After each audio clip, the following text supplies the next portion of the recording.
Welcome to Christmas in July on Girls Gone Hallmark, a Hallmark review podcast. I'm Megan, and I'm a longtime Hallmark movie fan. I'm Wendy. I'm a former Hallmark hater. Today we're discussing A Very Merry Mix-Up, which originally aired on November 10th, 2013. Hang out with us when the podcast is over. Come follow us on Instagram. We have not one, but two Instagram accounts. Girls Gone Hallmark, which is all things Hallmark, and Megan and Wendy, which is everything else. Everything else, not Hallmark. No, that's not true. Sometimes you share some Hallmark stuff over there. Sometimes Hallmark sneaks in there. It's like real life stuff. Like last night I shared my single serving s'mores dip, which has been a revelation in evening treats for me. I haven't seen that yet. That's exciting. Mm-hmm. That's super exciting. If you want to talk more Hallmark, come jump into our Hallmark Facebook group. It is called Girls Gone Hallmark. I will leave a link in our show notes. If you are not on Facebook, which many people aren't, you can always email us at That's right. can always email us. Is it girlsgonehallmark@gmail.com? Yeah. Guys, it's kind of a new email for us, so I sometimes forget. Anyway, tell us your thoughts about these movies. If you want to weigh in on our takes, we're here to listen. That is right. And if you want to make sure you never miss an episode from us, sign up for our newsletter, which you can do easily at girlsgonehallmark.com right on the homepage. Okay, let us hear a synopsis for A Very Merry Mix-Up.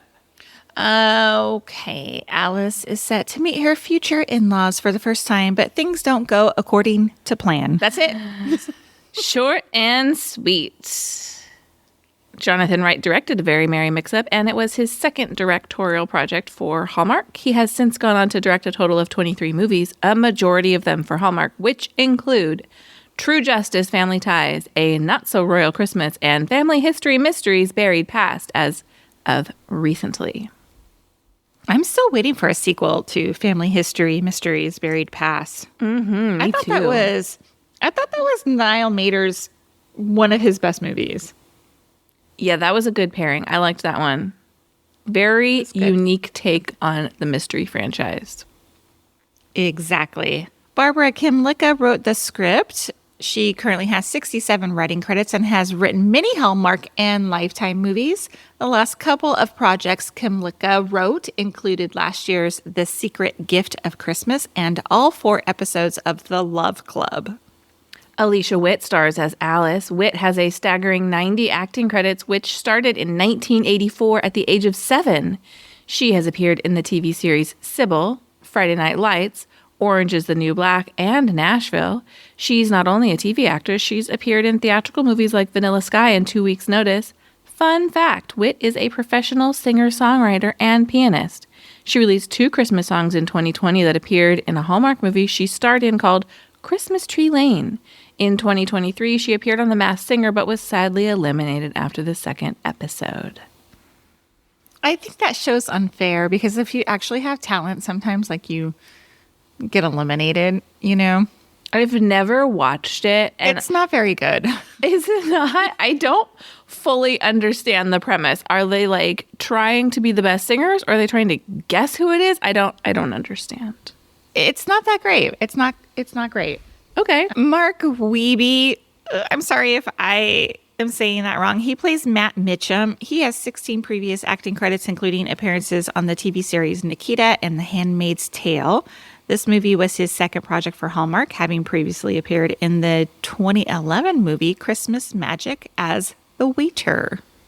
Scott Gibson plays fiancé Will Mitchum. Gibson currently has 69 acting credits, with appearances in a bunch of Lifetime movies like The Perfect Stalker, My Mom's Darkest Secrets, and My Husband's Worst Mistake. So many superlatives in those titles.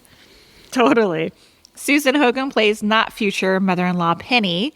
Hogan has 129 acting credits, recently appearing in Tip Line Mysteries Dial 1 for Murder. She has done a lot of work for Hallmark over the years, but if you're playing along with the Girls Gone Hallmark bingo card, get ready to mark your squares. Hogan has appeared in 4 episodes of Girlfriend's Guide to Divorce. Lawrence Dane plays Matt Grandpa Charles. Having appeared in 150 projects, this 2013 movie was the second to last on his resume. Dane passed in March 2022 at the age of 84. Mimi Cusick plays Will's mom, Judith, with 141 acting credits.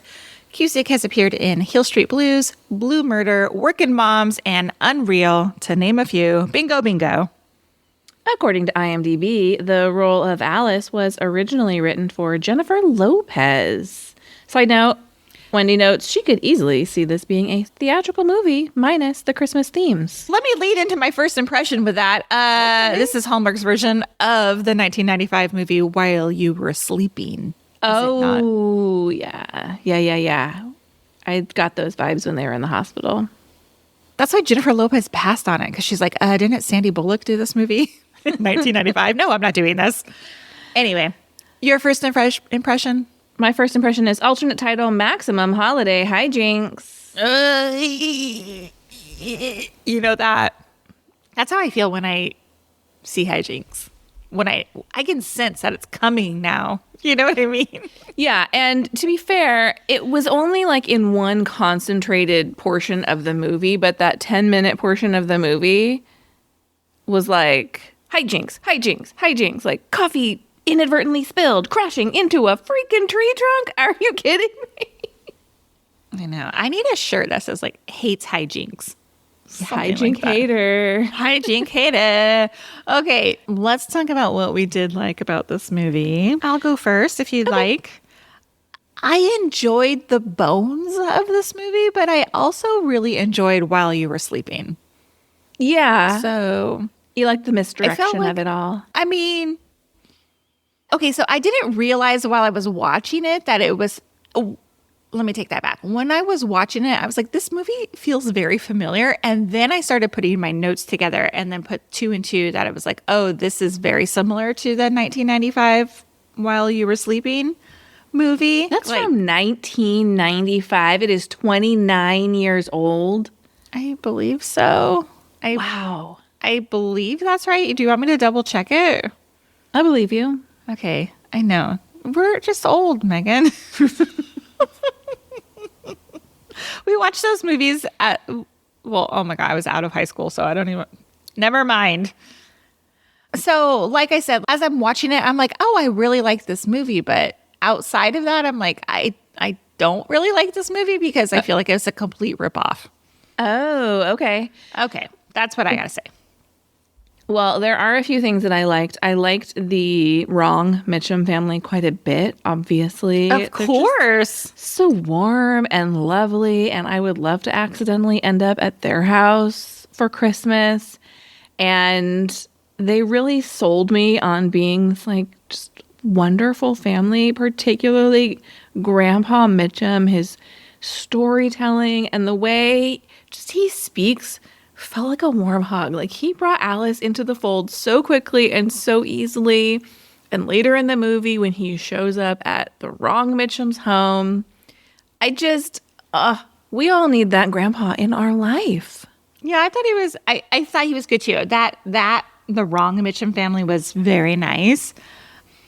To piggyback on that, I thought all the like Christmassy stuff made sense. Like, you know, Alice was very excited to do all this like Christmas stuff, and like they wanted to do it too. Like, so it all made sense. It wasn't like it was this forced like holiday. We have to put all this holiday stuff in this movie. Yeah. Do you know what I mean? Like, for example, like the cookie decorating, like they were staying up late because they didn't want to get a concussion, so they make cookies, right? Actually, that made sense to me, other than just like spending an afternoon making cookies.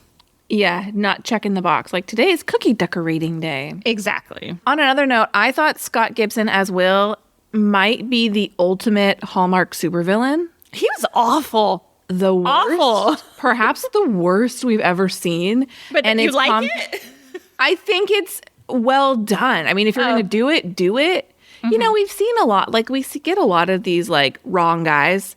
And they're often, like, very milquetoast. Like, they just could not be less interesting. Mm-hmm. And it is really fun to hate Will. in this movie, and it's really fun to dislike his family. And I liked that there was a fair amount of dysfunction within the family. Even though his parents are terrible to each other, I kind of liked that we see that they're both a little bit hurt by each other's actions. Not that I want bad things for these people, but I thought it was in some ways very realistic. And in other ways, like, if you're going to make this family terrible, make them terrible. And they did. Got you.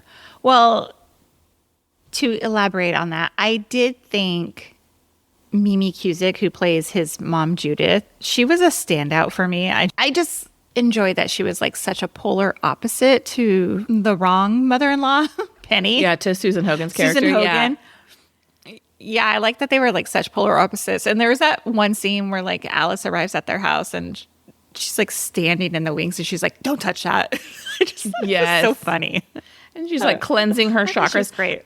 I loved when like she makes the terrible green juice concoction, and obviously Alice hates it. And then there's like a moment where like the boys are talking and she like picks it up and hands it back to her. Like, "Oh, here's your glass of champagne that I'm handing back to you. Like, don't forget about it."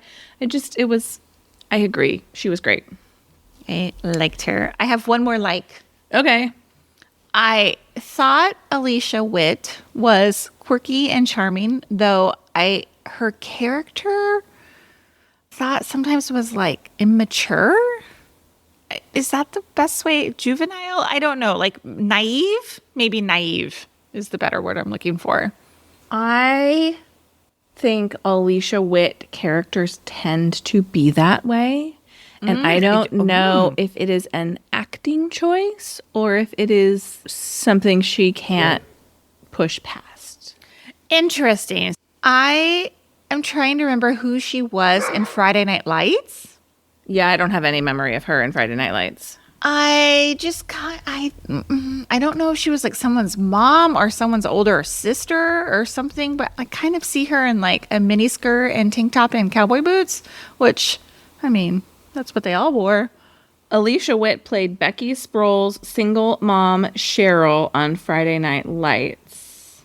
Again, I don't even know who that is. I love that series, and I can't even pinpoint who that is.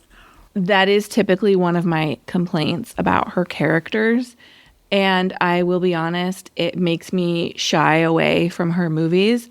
However, I did find her very enjoyable during the more serious scenes of the movie.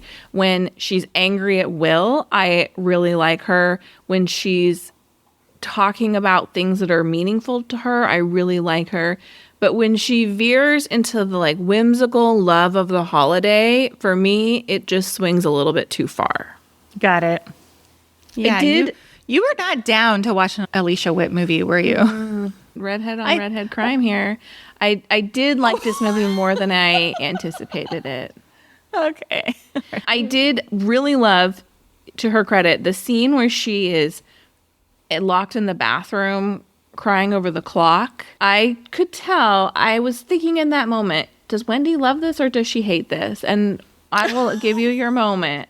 But I did feel in that moment she was like, oh no, like I am engaged to this man who is so wrong for me. Like, what have I done? And now I have to undo all of it. I felt that strongly.